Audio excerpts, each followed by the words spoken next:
Olá, boa tarde pessoal, tudo bem? É um prazer estar aqui de novo no palco do hoje. É a minha terceira vez nesse evento. A primeira vez foi em 2018. Eu fiz uma palestra sobre neurovendas e ontem fiz uma palestra para o pessoal do Member, né? Não sei se o pessoal tá aqui.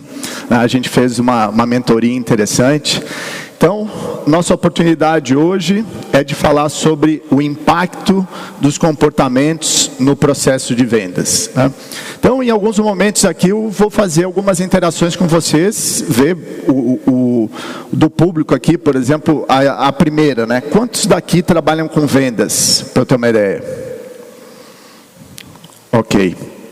Então, vocês devem estar pensando também, mas eu sou líder de vendas, será que isso daqui vai ajudar para mim?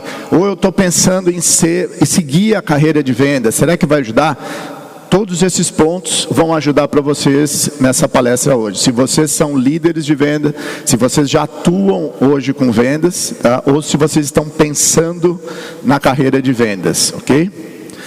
Então vamos lá, falando um pouco da minha carreira, até para vocês saberem, né, qual é o profissional que está aqui, qual é o meu histórico.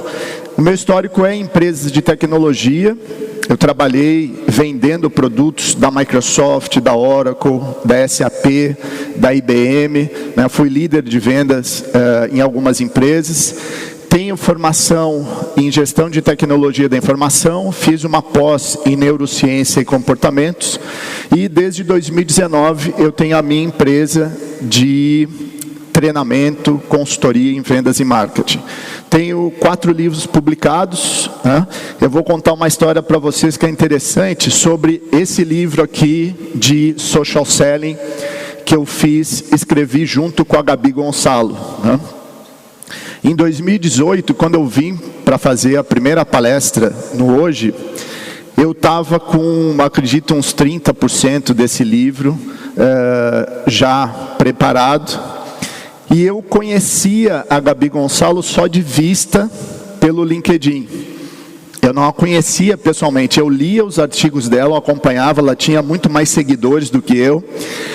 E eu propus para ela, nessa oportunidade que a gente tem de fazer os transfers do aeroporto para o hotel, do hotel para cá, eu abordei a Gabi e perguntei para ela se ela não queria escrever um livro junto comigo.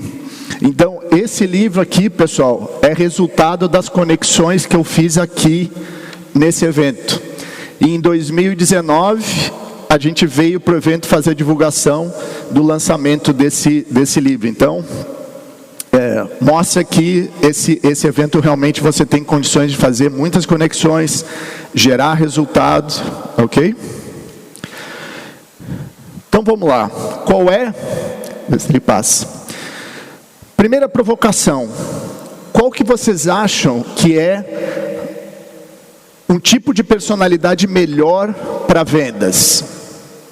Para quem tá pensando em entrar para a carreira de vendas, né? Quem já ouviu, né, quem é de vendas, provavelmente já deve ter ouvido algumas pérolas, né? Falar, eu não sirvo para vender porque eu não sei mentir. Nossa, é horrível essa, né? Nossa, eu não sirvo para vender porque eu não sou cara de pau. Pô, será que não tem ciência no processo de venda, né? Existe ciência, mas o comportamento tem bastante impacto. Então, se a gente analisar, para ficar mais fácil, 2 comportamentos. Uma pessoa que é introvertida e uma pessoa que é extrovertida. Levanta a mão quem acha que a pessoa introvertida tem mais chance de vender e ter alta performance. E a pessoa extrovertida? Tá, vocês não estão sozinhos aí, pessoal. Eu fiz uma pesquisa no LinkedIn, tá? E eu acho que 80 e poucos % das pessoas também acham que a pessoa extrovertida tem mais chance. Mas não é bem assim. E eu vou mostrar no decorrer para vocês que isso depende muito da posição de vendas que você está. Tá? E tem algumas pesquisas já consagradas que mostram que de repente nem sempre essa personalidade, o comportamento da pessoa extrovertida é melhor para vendas, tá? Se ele está passando, tá. Então, ainda continua a dúvida, né? O que diferencia um vendedor excepcional, né, de um vendedor comum? Se vocês vão contratar, vocês vão montar um time de vendas, vocês estão se preparando para uma carreira de vendas, o que poderia diferenciar? Então, existe um estudo, esse professor renomado, esse escritor também, eu tenho alguns livros dele, assim, muito interessante, do Steve, tá? Ele fez uma pesquisa com vários profissionais de vendas e profissionais de vendas de alta performance, aqueles que batem a meta, entregam os números, e ele identificou alguns pontos, tá? Os pontos que ele identificou são os seguintes: a modéstia, tá? A arte da colaboração, ele está colaborando junto com o cliente, ele não entra com soberba, tá? A consciência, controle e responsabilidade, a orientação para realizações e metas. Essa pessoa é orientada a resultados. Se você pergunta para um vendedor, que é um vendedor de top performance, A, e você faz a mesma pergunta para um vendedor C, que é de baixa performance, a seguinte pergunta, fala assim: por que você não bateu a meta? O vendedor A, que é aquele de alta performance, ele vai responder para você assumindo a responsabilidade. Falou: eu não bati a meta porque eu não fiz o número de prospecções suficientes. Eu deveria ter feito isso e tal. O outro vendedor, que é aquele que não bate a meta constantemente, você pergunta para ele por que ele não tem batido a meta, ele não vai assumir a responsabilidade para ele. Ele vai dizer que ele não fechou a meta porque ele não tinha o território igual ao do outro vendedor. Ele não teve as mesmas possibilidades. Então esse é um ponto importante. Curiosidade. Hoje em dia, pessoal, a curiosidade é uma coisa muito importante. Você ir atrás. Eu vou pegar um exemplo para vocês, que a gente fala que é a personalização, tá? Vocês sabem a diferença de B2C, né? Business to Consumer, e Business to Business, a venda de empresa para empresa, né, em inglês, tá? O meu trabalho é muito forte com venda de produtos de venda para a empresa, vendedores que têm produtos que vão vender para as empresas, tá? Só que hoje esse perfil de consumidor, que é o consumidor final, ele está de certa forma mesclando com o consumidor que é de produtos, que é o consumidor na empresa, no seguinte sentido: se você vai hoje em São Paulo, num supermercado como Pão de Açúcar, tá? Metade dos caixas do supermercado, eles são de autoatendimento. Eu estou sendo levado, eu estou passando por experiências de não ir no caixa, não interagir com ninguém no supermercado e fazer o autoatendimento.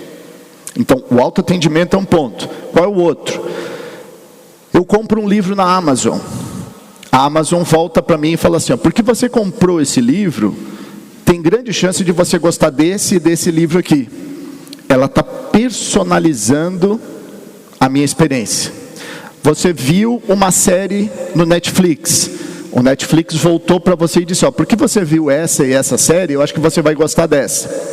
Então você, como um consumidor final, que é esse do business to consumer, quando você está na sua empresa e você vai ser atendido por uma outra empresa, você leva esses hábitos para a empresa, no profissional. Você quer ter essa experiência do autoatendimento e da personalização. Então, quando a gente fala da personalização nesse mundo de venda para empresas, significa você conhecer, o vendedor conhecer muito do segmento de mercado da empresa que ele está indo atender. E isso representa a curiosidade, ele tem que ir atrás dessa informação, ele tem que conhecer o perfil do executivo que ele vai conversar. Isso é a curiosidade que vai despertar nele, né? Mas eu deixei em azul o principal ponto aqui da pesquisa, para endereçar aquilo que a gente viu, que a gente acha que o vendedor de alta performance, ele vai ser a pessoa extrovertida. E olha aqui, a falta de sociabilidade, estabelecendo a dominância. Aquela pessoa que não é tão extrovertida, aquela pessoa que é mais introvertida, só que ele consegue fazer um domínio melhor da condução do processo de venda. E isso representa ter mais organização, ter mais foco. Então, aquilo que a gente tem em mente, que uma pessoa que é extrovertida vai conseguir ser melhor em vendas, isso daqui cai por terra. Então, quem de repente quer fazer uma venda, de repente que é mais técnica, ou você é introvertido e acha assim, o meu comportamento pode não ajudar em vendas. Opa, calma lá. As pesquisas não demonstram isso. As pesquisas demonstram justamente que você tem grande chance de ser um ótimo vendedor, ok? Então, como é que a gente vai analisar e ver assim, como é que eu vou entender o meu comportamento e como eu vou entender o comportamento do meu cliente, tá? E eu vou trazer algumas dicas aqui para vocês hoje, tá? E uma delas é com relação às avaliações comportamentais, ok? Quem é que conhece a metodologia DISC? Ou já ouviu falar? Já fez o relatório? Acho que tem bastante gente, né? Que já teve a oportunidade. Então, eu aqui, pessoal, eu não estou defendendo uma metodologia em detrimento da outra, não é meu objetivo aqui, tá? Então eu estou trazendo duas metodologias que eu vou falar para vocês aqui da existência, e eu sei que alguns podem ter feito outros tipos de relatórios de assessment, mas eu estou trazendo dois aqui para referência. Um deles é o DISC, tá? Que é uma metodologia criada pelo Marston. Ele é o mesmo criador, ele patenteou aquele aparelho que é o detector de mentiras. Tá? Ele criou também, é um gênio, né? Ele criou a Mulher Maravilha. Aquela mesmo de desenho animado, personagem, ele foi o criador. Então, essa metodologia, ela já tem mais de 100 anos. Super consolidada, o DISC. Daí eu vou explicar para vocês mais em detalhe a metodologia. A outra metodologia que provavelmente vocês já devem ter ouvido falar, MBTI, que alguns já devem ter feito relatórios com relação a essa metodologia, tá? Então, eu não quero entrar no mérito aqui, me aprofundar no MBTI, eu só mostrar para vocês que existem tipos de assessments diferentes. E o que eu vou focar com vocês é o DISC. Qual é o principal ponto, pessoal? Nós todos somos diferentes, mas somos previsivelmente diferentes.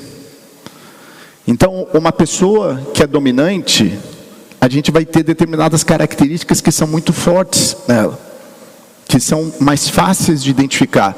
Então, por isso que a gente diz que são comportamentos observáveis.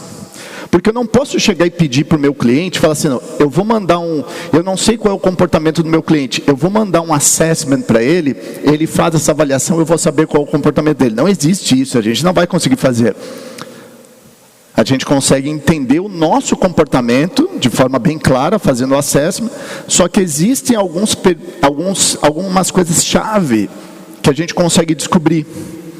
Então eu vou dar essas dicas aqui para vocês de como a gente entende cada perfil comportamental. O dominante, não sei se vocês, de repente, quem é de repente que é mais dominante aqui de comportamento, vai lembrar desse comportamento. Eu vou no elevador, eu aperto o botão do elevador, eu sei que não vai adiantar nada apertar várias vezes, mas eu fico lá no botão do elevador assim. Que o elevador vai ter que chegar, e eu tô apreensivo, eu estou olhando o celular, quando abre a porta do elevador, a pessoa quase atropela os outros que estão ali, para entrar no elevador, né? Esse é o perfil da pessoa dominante, tá? O I de influência é a pessoa persuasiva, aquela pessoa que o sorriso é fácil. É a pessoa que entra no elevador e de repente já está fazendo amizade com as outras pessoas, está contando uma piada. Eu estou usando o elevador para todo mundo, tá?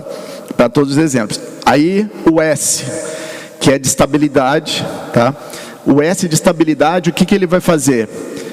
Ele vai ser aquela pessoa que vai segurar a porta do elevador para as outras, para fazer a coisa no tempo certo. Se tiver que ceder um lugar no elevador para ele, ele cede o lugar para outra pessoa entrar. O C de cautela. Qual é a relação dele no elevador? Ele vai entrar no elevador, ele vai olhar o elevador cheio, ele vai ver o peso do elevador, a quantidade de pessoas, ele vai calcular na cabeça dele, ver se o elevador de repente sustenta aquele peso. Ele está analisando o risco. Estou dando alguns traços assim só para vocês, tá? Mas essa é a ideia. Todos vocês aqui são diferentes, mas são previsivelmente diferentes. Não existe uma pessoa que é só alto D ou alto I. Nós somos uma mistura disso, dos comportamentos que são de alta intensidade e os comportamentos também que são de baixa intensidade, tá? Então, como é que a gente vai analisar algumas figuras? E eu trouxe algumas figuras que eu acredito que todo mundo conhece aqui, né? Steve Jobs, Hillary Clinton, Bernardinho. Claramente pessoas que têm o perfil de dominância. Quando eu falo do Bernardinho para vocês, vocês não lembram ele já do lado da quadra, chamando o time, né? Com aquela empolgação, ele querendo ganhar. Ele veio do esporte de execução, ele era jogador, agora ele é técnico, mas você sente a energia dele. Uma das primeiras mulheres americanas a concorrer à presidência dos Estados Unidos. Você não chega numa posição dessa se você não é competitivo, se você não quer competir, tá? E o Steve Jobs, o que vocês acham? Dominante total, né? Então as características: essa pessoa pensa em resultado, essa pessoa pensa em poder. Se eu vou tentar vender para uma pessoa dominante, quais seriam as palavras que eu vou usar para motivar ele? Que o meu produto vai ajudar ele a ter mais poder, meu produto vai ajudar ele a ganhar mais mercado. Então eu já começo a enxergar aí adaptações, né? O perfil de influência, claramente, né, já o saudoso Silvio Santos. O Silvio Santos era uma pessoa que você olhava para ele e você já imaginava ele acordar sorrindo, né? Que era uma facilidade que ele sorria, o jeito que ele se comunicava com as pessoas, um comunicador nato, né? A Ivete Sangalo é outra pessoa também que é comunicadora, além de ser artista. Você vê ela na televisão, ela se comunica muito bem, né? Uma pessoa que é persuasiva, né? As marcas utilizam muito ela para vender os produtos. E a Oprah Winfrey, então, nem se fala, né? Então, o I alto são pessoas que gostam de trabalhar e se dão bem para trabalhar com pessoas. Elas não são voltadas a tarefas, tá?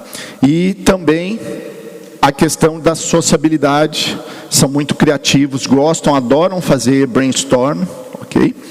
E são muito otimistas. Depois eu vou trazer desses pontos, o que isso pode ser bom para vendas ou não, ok? Mas estou explicando, dando uma pincelada para vocês entenderem cada comportamento. A estabilidade. Madre Teresa de Calcutá, o Kenny Reeves, né? Quantos de vocês já viram as diversas postagens com relação a esse ator? Ele no metrô, ele tendo paciência com o fã que quer tirar uma foto com ele, pegar o autógrafo. A estabilidade fica muito clara aqui. Quer ver um dos pontos que a gente pode analisar no LinkedIn, né? Todos vocês analisam o LinkedIn, olham o LinkedIn do cliente. Recomendo muito que vocês façam isso quando vão visitar um cliente. Aí vocês olham o LinkedIn dele, é uma pessoa que está há 25 anos na mesma empresa. O que significa isso para vocês? Será que essa pessoa gosta de estabilidade? Aí vocês olham o LinkedIn dele, ele está 2 anos numa empresa, 1 ano noutra empresa, 2 anos noutra, ele está pulando. Não é uma pessoa de estabilidade, correto? Então a gente tem alguns sinais que a gente consegue identificar. A verdade é uma coisa muito forte para a pessoa que é S alto. Ela se cobra muito com relação, por exemplo, a um vendedor que vai vender uma solução nova, um produto novo. Ele só sente que ele está preparado realmente para ir para o mercado para vender quando ele dominar aquilo. Então a verdade para ele é muito forte. Tá? Conformidade. Lembra aquele que entra no elevador, quer cautela, ele vê o peso que o elevador sustenta, vê a quantidade de pessoas, ele calcula, ele está analisando o risco. Ele tem uma tendência a ser perfeccionista, e entregar tudo com uma alta qualidade. Mas ele não é de pessoas, ele é mais introvertido. Se você pega um cliente que ele é de alta conformidade, nunca tenta criar uma amizade forçada ou tenta tocar a pessoa. E geralmente, às vezes, o I é muito isso, o I é emoção, ele é pessoas, ele quer abraçar, ele quer compartilhar. Não faça isso. E aonde que a gente encontra muita gente com esse perfil? Engenheiros, técnicos, onde demanda muito estudo, ok? Então, a pessoa é detalhista, ela vai demandar muito mais informações para vocês, porque ela vai ter segurança para tomar uma decisão com a quantidade de informações que ela tem. Então isso, se eu estou elaborando uma proposta, e eu de repente faço ela muito sucinta, e o meu cliente tem esse perfil, ele não vai se sentir seguro. Ele se sente seguro com a quantidade de informações. Tá? Organização. Outro ponto, nunca se atrasem para uma reunião de uma pessoa que tem o C alto. Eu faço treinamento de vendas seguido, então eu pego públicos diferentes, depende da área comercial. A área comercial com 30 pessoas, 40 pessoas. E aí você vê claramente a diferença dos comportamentos. Por exemplo, dou um intervalo de break para fazer um café. Aí terminou o café. O C alto, eu não preciso buscar ele lá no café. Ele já está sentado, esperando eu chegar para ver se eu vou me atrasar. Quem é que eu tenho que ir lá buscar no café? Se vocês imaginam quem é que eu tenho que... O I alto, que de repente já fez amizade com outra turma de outro treinamento, e tá, e eu tenho que puxar isso, porque eles estão conversando, estão animados, contando a vez. Então você vê claramente o comportamento, como é tão característico. Né? Então, essa questão da regra, para o C, assim, a regra existe, e não é só para eu seguir. Você que está me atendendo, você tem que seguir a regra também. Tá? Bom, o que vocês acham agora, conhecendo um pouquinho de dominância, influência, estabilidade, conformidade? Qual que vocês acham que é o meu perfil comportamental? O que vocês acham? É D, I, S? Vamos lá. A gente, só para lembrar, né, que a gente citou eles, né, então da dominância, que eu falei bastante para vocês, do I, essa questão de ser bastante otimista, conformidade. Está aqui o meu DISC. Essa barra que é colorida, tá, todas essas daqui que são coloridas, elas são o que a gente chama do perfil comportamental natural. Eu acordei, eu não precisei fazer esforço nenhum, sem impacto nenhum do ambiente, sem estresse, sem nada, é o meu perfil natural. Esse daqui é o meu comportamento adaptado. Eu comecei a receber estímulos do ambiente, um chefe, qualquer coisa que vocês possam imaginar, né, que possam gerar estresse, e é onde eu tive que me adaptar. Então, a gente tem que tomar cuidado, por exemplo, esse cenário aqui, de ter uma grande adaptação de redução, é uma coisa que a gente tem que tomar cuidado. Por quê? Eu estou gastando energia aqui, com essa adaptação. Do meu estilo natural para o meu estilo adaptado. Quantos de vocês já devem ter ouvido, até muita literatura, né? Você tem que mudar o seu mindset, você tem que se adaptar. Calma, vamos olhar o que você está se adaptando. Quanto mais você conseguir trabalhar e produzir dentro do seu natural, menos energia você vai gastar, mais produtivo você vai ser. Então recomendo muito vocês olharem o relatório de vocês e analisar o quanto vocês de repente estão se adaptando ou não. Então, eu queria que vocês saíssem daqui. Se vocês lembrarem só um ponto dessa apresentação, eu vou ficar muito feliz. Nunca fiquem na cabeça de vocês que vocês só são um comportamento. Ah, eu sou alto D, eu sou alto I. Não, nós somos uma combinação. O meu S de estabilidade, ele sendo baixo, ele me leva a buscar muitas vezes novos projetos. Mas muitas vezes, de repente, a estabilidade poderia ser interessante também. Então, eu não sou só o D alto, nós somos uma combinação desses fatores. Ok? Então, vamos lá. Eu queria fazer um exercício aqui para vocês, que a gente está falando de vendas. Então, como é que seriam algumas interações, exemplos de interações entre perfis. Vamos pegar o primeiro aqui. A Ivete Sangalo vendendo para o Bernardinho. O que vocês acham que ia acontecer?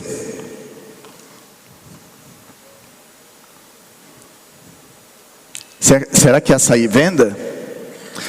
Como que seria o perfil da Ivete Sangalo para vender? Será que ela ia falar muito ou ia falar pouco?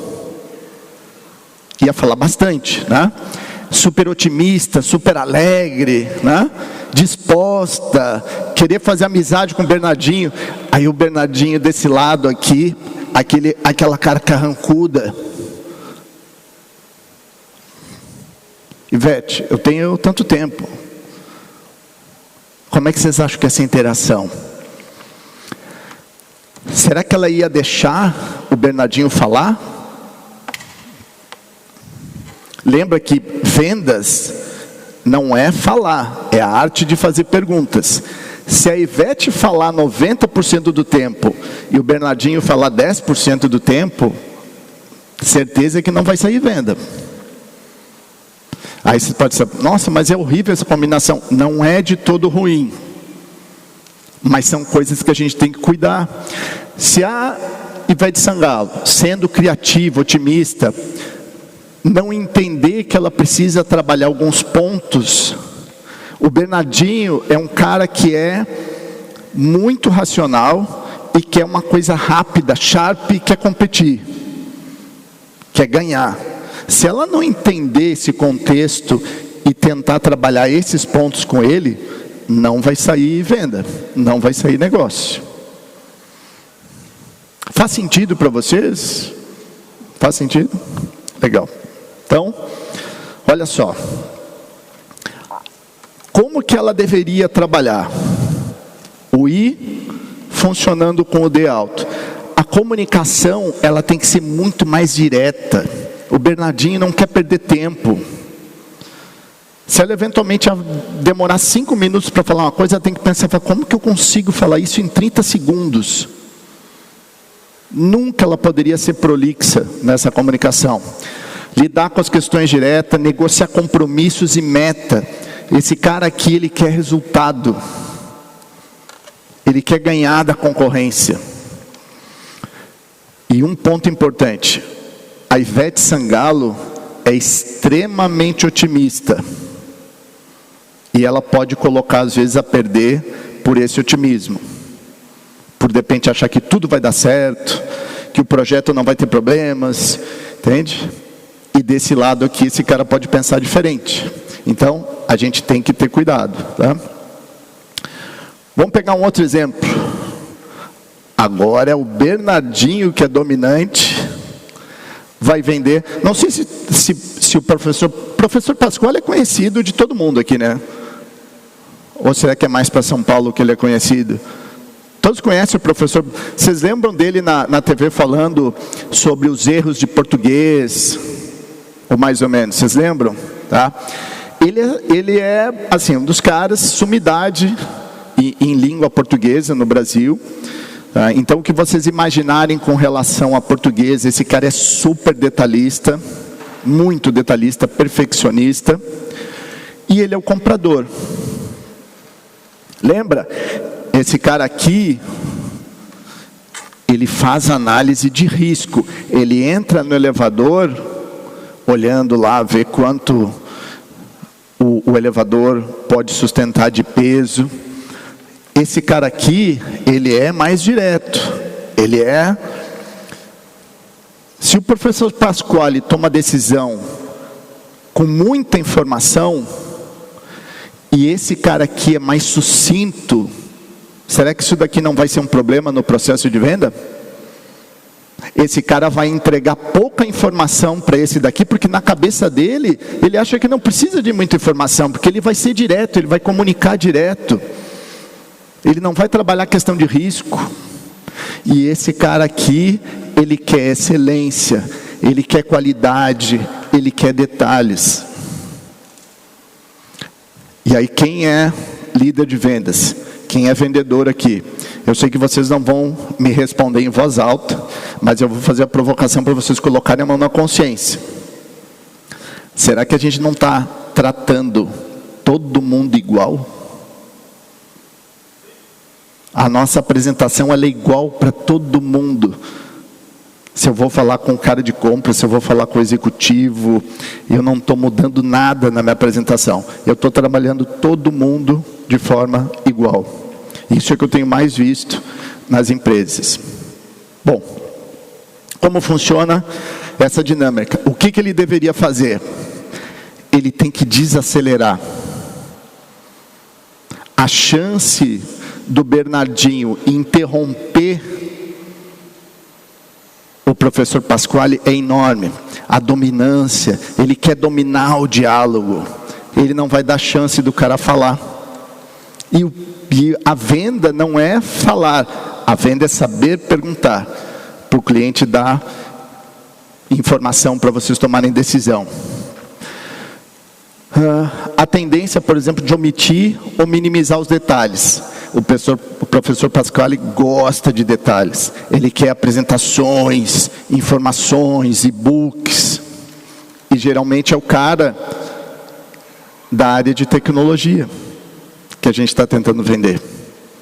É o engenheiro, é o cara de TI. Faz sentido? Já viram alguns exemplos assim? Beleza. Bom, cada comportamento tem medos associados, tá? E eu quero mostrar isso para vocês daí de cada um. O primeiro, tá? O D. Tem uma fila, tá? Aí está todo mundo esperando na fila, está andando, todo mundo e tal. Aí vem uma pessoa e quer furar a fila. Nossa, para o D alto isso é ele ser enganado.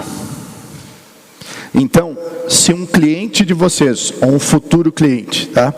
Ele provavelmente deve ser o dono da empresa, deve ser um líder, e tem grande chance dele ter o D, tá? E ele volta para vocês e fala: o preço de vocês está muito alto, vocês têm que baixar o preço. Vocês têm que cuidar, porque esse é um tipo de objeção que o dominante, o que ele quer ter certeza? Que ele não está sendo enganado, dele descobrir daqui a 2, 3 semanas que o vizinho dele comprou o mesmo produto que você está vendendo 20% mais barato. Nossa, isso para ele vai... Então, isso é uma coisa que deixa ele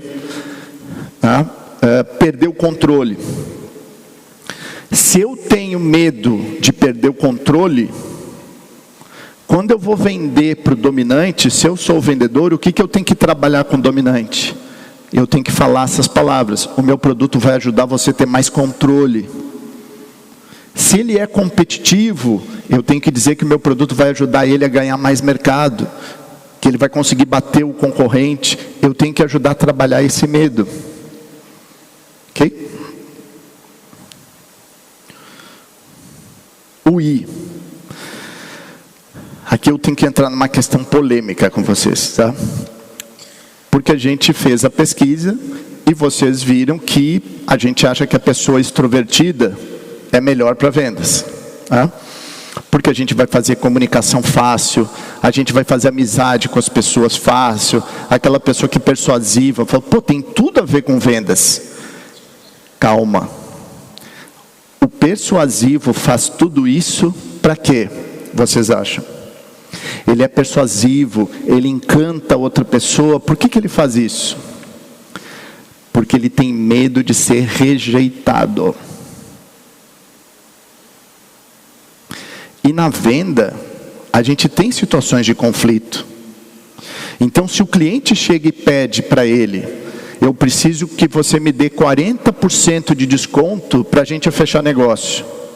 O que o I alto vai fazer? Ele acha que isso é no CPF dele, que ele está sendo rejeitado, a pessoa dele está sendo rejeitada. Então, para evitar o conflito e eu não ser rejeitado, eu vou dar os 40% de desconto para ele, eu vou atrás disso. Aí o que ele está fazendo? Entregou a margem toda.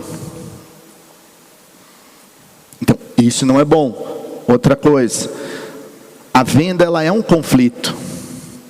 Eu tenho que em determinado momento chegar, um cliente que está demorando muito para decidir, eu preciso eventualmente chegar e falar para ele, e aí? Eu estou te atendendo há 2, 3 meses, será que você não vai fechar esse negócio? Vamos fechar? Qual é o risco que tem nisso? O cliente chegar, voltar e falar assim, não vamos fechar. Faz parte do jogo isso. O I alto, ele evita esse conflito, o que ele faz? Ele não fecha. Ele vai lá, toma café com o cliente, conversa com o cliente, porque ele é sociável, mas ele evita o conflito. Então ele é ruim de fechamento. Vocês veem como o comportamento é importante no processo de venda, a gente entender. O S, qual é o medo do S? É as coisas saírem daquela cadência que ele está acostumado. Ele perder essa estabilidade. Então isso é muito importante para ele, né? Perder estabilidade ou mudanças não planejadas. Você nunca vai conseguir vender para um S com aquela promoção. Se você fechar até sexta-feira, eu te dou tantos por cento de desconto. Ele tem o ritmo dele. Pessoal, área de compras. Isso daqui assim eu já vi muito. As pessoas que negociam na área de compras. Vocês olham, essa pessoa está há 15 anos na empresa. É a pessoa prata da casa. Muitos S altos são da área de compras. O S, você faz uma reunião com ele, você não consegue ver a expressão dele, se está passando, se ele gostou ou não gostou. Ele fica sempre a mesma coisa assim. Isso não quer dizer que ele não é emoção, mas ele é muito flat, você não consegue identificar. Então colocam essas pessoas na área de compras. Então você não vai conseguir trabalhar com ele colocando urgência nas coisas. Você tem que trabalhar muito bem isso, porque ele tem um ritmo. Ok? O C. Quais são os fatores daí de medo para ele? Crítica ao trabalho. Nossa, crítica ao trabalho, porque ele é perfeccionista. Ele investiu muito tempo dele, o final de semana, trabalhou à noite, né? Eu peguei a minha apresentação, fiz vários slides, daí chega aqui, você fala, nossa, mas os slides que você fez estão horríveis e tal. Fala assim, pô, mas estão uma crítica ao meu trabalho. Dito isso, vamos lembrar, quantas vezes de repente a gente visita um cliente e a gente chega e acaba criticando a operação do cliente. Ah, vocês estão com problema aqui, vocês estão com problema ali, vocês sofrem disso, sofrem daquilo. Esse profissional pode estar levando para ele isso, assim, falando, não, mas isso daqui é o nosso ambiente, nós que decidimos, a gente que fez assim. Então tem que tomar muito cuidado com isso, tá? E aí quais são os fatores que motivam, né?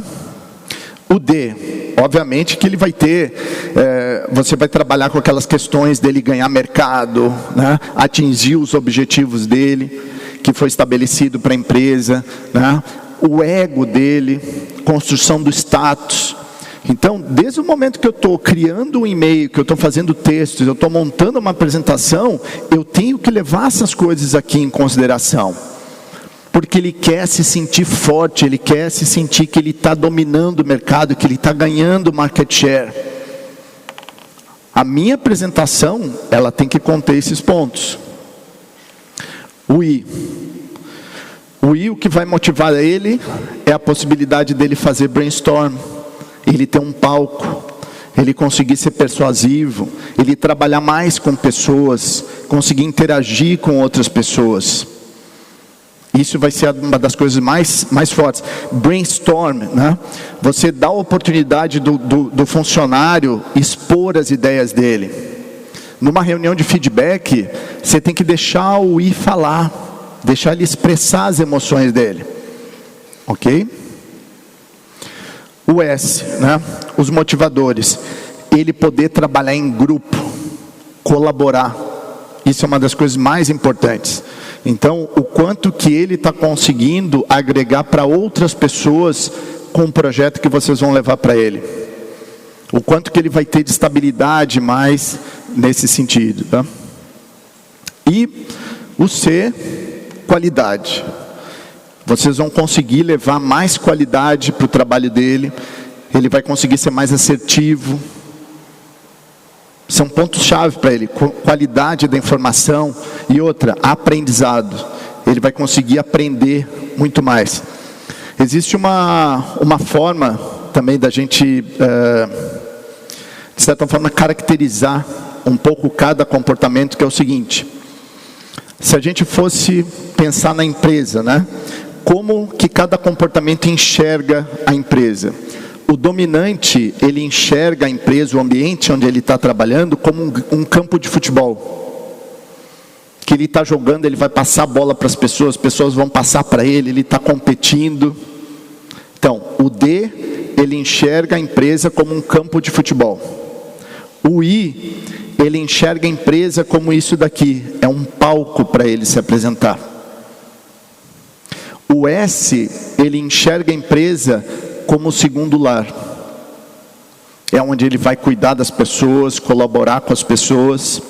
E o C, ele enxerga a empresa como um grande laboratório, onde ele vai poder fazer experimentos, colocar o conhecimento dele em prática. Ok? Deixa eu avançar aqui. Quais são os comportamentos, então, para o vendedor, né? Como é que eu vou identificar os comportamentos no vendedor? O D, tá? Qual é a característica do vendedor do D? Ele vai querer fechar rápido. Ele vai ser impaciente. Se está demorando muito o processo de venda, ele vai querer sair dessa oportunidade para outra. Então, tomem cuidado, porque o D, ele não costuma fazer muito follow-up das apresentações, tá? Das oportunidades. Tá? Tem muita chance dele interromper o cliente e tentar dominar o processo de venda. Isso é ruim. O I, ele vai certamente falar mais do que o cliente. Ele não vai preencher o CRM. Ele é muito intuitivo. Ele acha que ele vai conseguir com a lábia dele convencer e não vai precisar se planejar para a reunião. Ele não é organizado. Então, tem que tomar cuidado com isso, tá? O S, ele vai ser espontâneo, mas ele também tem problema de fechamento, de evitar esse conflito, né? Essa questão da verdade. Então, se você não tem um produto que está na altura que ele imagina, que ele não acredita naquilo dali, o S não vai conseguir vender. Mas o vendedor S tem muita adaptabilidade e aderência aos outros perfis. O vendedor S é muito bom. O C, ele vai demorar demais às vezes em alguns pontos. Se você tem uma apresentação para o cliente, ele vai gastar muito tempo preparando essa apresentação. Vai investir muito tempo que já poderia estar num nível de qualidade que ele poderia apresentar para o cliente. E não, ele demorou nesse sentido, tá? Então, vocês devem estar pensando também, então, qual é o melhor perfil DISC para vendas? Não existe um melhor perfil DISC para vendas. Vai depender muito da posição em vendas que a pessoa está. Muito, tá?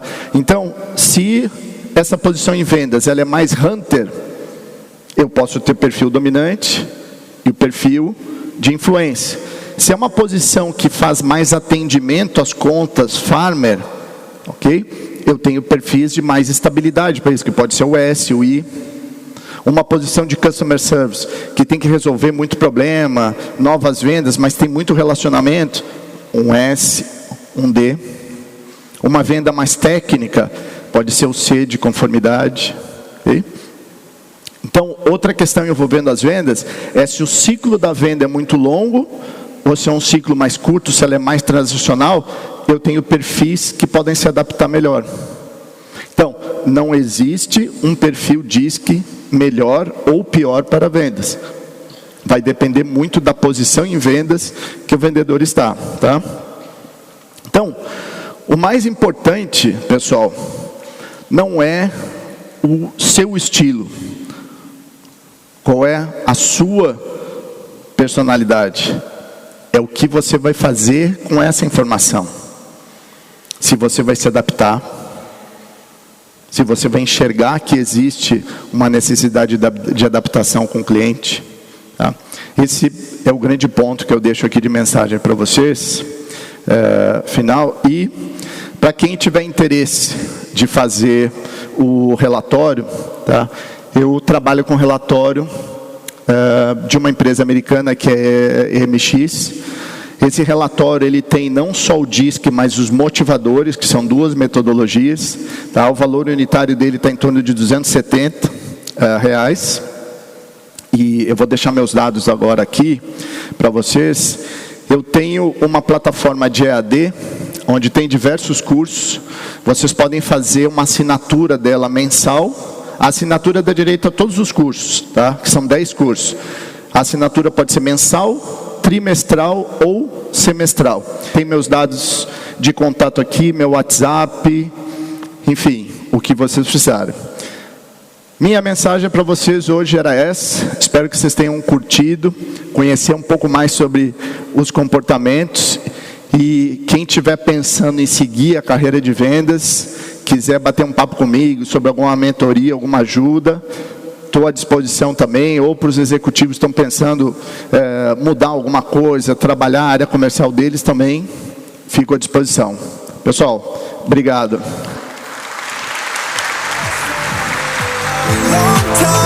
So I'm at nothing, just that the one thing